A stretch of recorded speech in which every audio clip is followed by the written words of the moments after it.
zone was allocated only 3% of the capital vote, while the Northwest 9% and 19% for the North Central zone. A pilot energy project to generate electricity from wastes is to be sited in Abeokuta, the Ogun State capital, to reduce power outage in the state. A feasibility study of the project sponsored by the European Union is to be inaugurated on Wednesday by Governor Ibikole Amosun in Abeokuta. Environment Commissioner Bolaji Oyeleye, who made this known in a statement, said the waste-to-energy project is being executed by the state government in collaboration with Lafarge Holland Africa.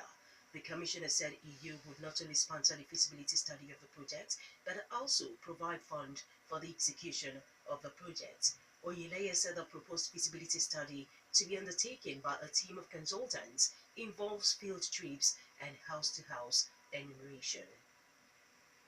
Presidency intends to review the template used for pricing imported petroleum products to prevent a fresh increase in the pump price of the products. The review aims at addressing the challenges of the falling exchange rate of the naira and ensuring that a litre of petrol is not sold above 145 naira per litre.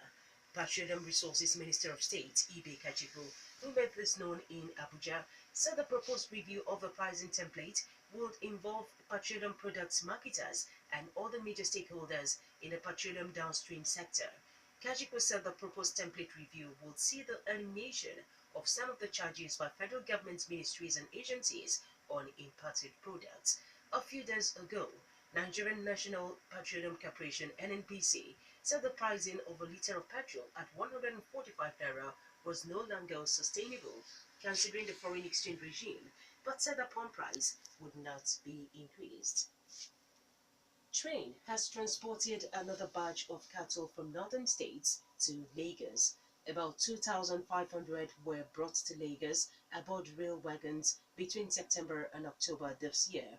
Lagos District Manager of the Nigerian Railway Corporation, Jerry Ochi, who made this known in Lagos, said the train took 450 cattle from Gusau in Zamfara State and 1,880 from Unguru in Yobe State. He said the introduction of new cattle called cheetahs reduced the number of cattle that was being brought by road from the north to Lagos.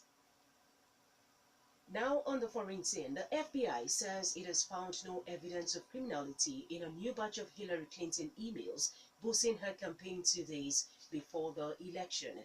FBI Director James Comey told Congress his agency's review had found nothing to alter its original conclusion. In July, he said Mrs. Clinton had been careless but not criminal in handling sensitive materials on her private email server while Secretary of State. The issue flared up again with the discovery of new pertinent emails. Finally, in sports, FC Ifeanyuba, owned by a billionaire oil magnate, clinched a first-ever Nigeria Federation Cup after they beat Nasarawa United 5-4 on penalties in the final after both teams failed to score in regulation time. The Nnewi club, who have attracted players from Ghana, Cote d'Ivoire, Brazil, Cameroon and Congo, and playing in only their second year in the top league, will now represent Nigeria in next year's CAF Confederation Cup. And in stoppage time, Ifeanyuba shot-stopper Uche Okafor, who pulled off the save of the match when he scrambled a goal-bound effort for the corner. That was the news update. I am Chienye. Thank you so much for listening. Good morning.